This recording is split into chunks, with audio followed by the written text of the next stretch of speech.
Machiavelli didn't just write that, he lived it. He understood that true power is never about the crown on your head. It's about the silent force that makes everyone in the room adjust to your presence. The crowd is the weakest foundation you could ever stand on. Their loyalty shifts with the wind, their attention fades in seconds, and their memory? Selective at best. Stop performing for them. Stop seeking their applause. That's a fool's game. What if I told you there's a different way to operate? A way that doesn't rely on luck or public opinion. It's a complete rewiring of how you engage with the world, a mental shift that makes you not a participant, but a force. This isn't a motivational speech. It's a field guide to a level of influence you aren't ready for. This is God mode. After this, you will walk into every conversation, negotiation, and decision with a silent authority that makes them play your game, not theirs. The first lesson, and the most brutal, is to kill your hunger for recognition. Attention is a leash. The second they know you want it, you're already being led. The world is full of people performing for the crowd, and every performance is an admission of need. The most dangerous people are not the loudest. They are the ones who move in silence. The goal is simple. When people finally find out about your moves, it should be too late for them to stop you. The quiet ones often take thrones without warning because they never gave their rivals a reason to watch them in the first place. Consider the story of Ingvar Kamprad, the founder of IKEA. For decades, while other CEOs posed for magazine covers, he drove the same old Volvo, flew economy, and never wore a suit. People called it humility. They were wrong. It was strategic camouflage. His competitors were so busy watching the loud, flashy rivals that they never saw the real threat. Kamprad was building an empire in the shadows. By the time they finally looked up, IKEA had already cornered the market. They were bleeding and Kamprad was a titan. That's what happens when you build in silence. Your victory isn't announced. It's simply a new reality everyone wakes up to. Now, I want you to think about a time in your own life when someone moved in silence, when they made a move you never saw coming. How did it feel to realize you were already a step behind? Drop me your story or a thought on that experience in the comments. I want to see who's already a step ahead. When you do choose to appear, you don't yell to be heard. You need to be felt. This is where you learn to generate controlled tension. Imagine a room full of people. Instead of walking in and immediately trying to shake every hand, you take a moment. You stand by the entrance, just long enough for your presence to register on the periphery of other people's minds. You become a point of curiosity, a puzzle to be solved. Or perhaps in a meeting, when a question is directed at you, you don't immediately jump to an answer. You pause. You let the silence hang in the air for just a second or two longer than is comfortable. That small pause does two things. It forces them to sit in their own question, and it communicates that your answer is valuable enough to be deliberate. People fear unpredictability. They fear what they don't understand. This isn't about being difficult. It's about taking ownership of the emotional landscape of the room. You're not the loudest voice, you're the most resonant one. This principle extends to your availability. The most powerful weapon at your disposal is strategic absence. If they can't control you with attention, they'll try to control you with access. So you make yourself scarce. You don't jump at every invitation. You don't reply to every message instantly. This isn't about being rude, it's about raising your value. It's the same psychological trick that luxury brands have used for centuries. A Rolex isn't desirable because it tells time better than your phone. It's desirable because it's rare, because it's hard to get.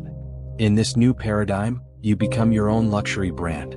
Your time, your presence, and your attention become the most coveted commodities in the room. You become the prize, not the performer. This approach isn't about constant dominance. That's exhausting and easily countered. The true master of influence is surgical. Most of the time you're calm, still, and untouchable. You're a silent observer, gathering information, seeing the chessboard for what it is. Then, in a moment no one expects, you strike. This might be a sudden rejection of a proposal everyone assumed you'd accept, or a decision made before anyone even knew a decision was on the table. That single, decisive moment will echo in their minds for far longer than 100 loud arguments ever could. Midway through the game you'll learn an even more devastating tactic: faking surrender. Let them believe they're winning. Agree to every demand. Give them the illusion of victory. And then, at the last possible second, reveal that they've been walking into your trap the whole time. In 1972, Henry Kissinger handed his Soviet counterpart a draft treaty during critical negotiations.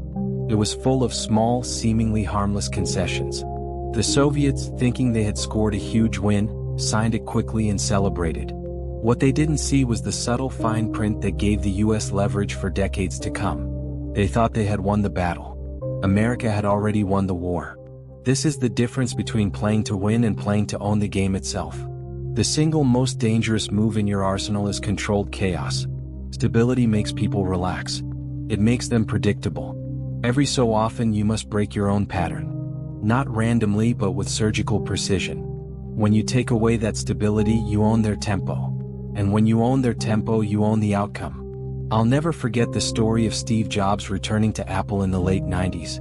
The company was on the verge of bankruptcy, bleeding money and with a bloated product line.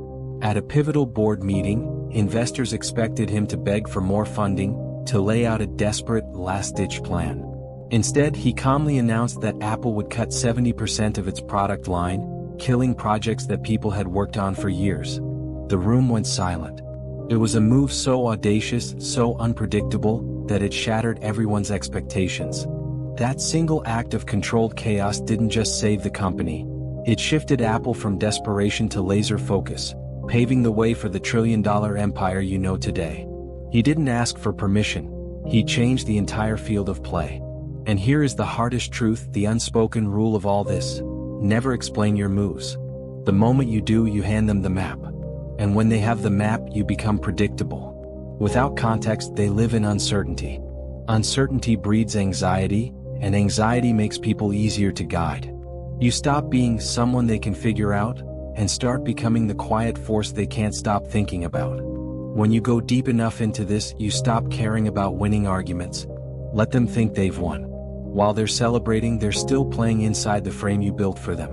That's real victory, when the outcome was locked before they even knew there was a game. You've already been on the receiving end of this.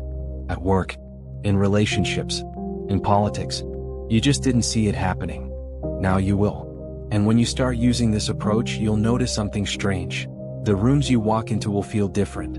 People will adjust around you. Conversations will bend toward you. And opportunities will seem to line up without you chasing them. That's not luck. That's design. If you've made it this far, you're not like everyone else. You're building on foundations they can't even touch. It's a powerful path, but it's not for the weak. The question is, are you willing to do what it takes? If this resonates with you, if you feel this shift happening inside you, I want you to tell me. Drop me the darkest lesson in the comments right now. I'll be watching for it. It's a signal that you understand something others don't. And when they see it, they'll wonder why they're missing something. That's how you work in layers. Now you have a choice to make. If you want the next set of doors to open, to learn the next steps in this journey, subscribe and turn on the bell. Not because I'm asking you to, but because you already know the door doesn't stay open forever. This is either active, or it's gone. Which will you choose?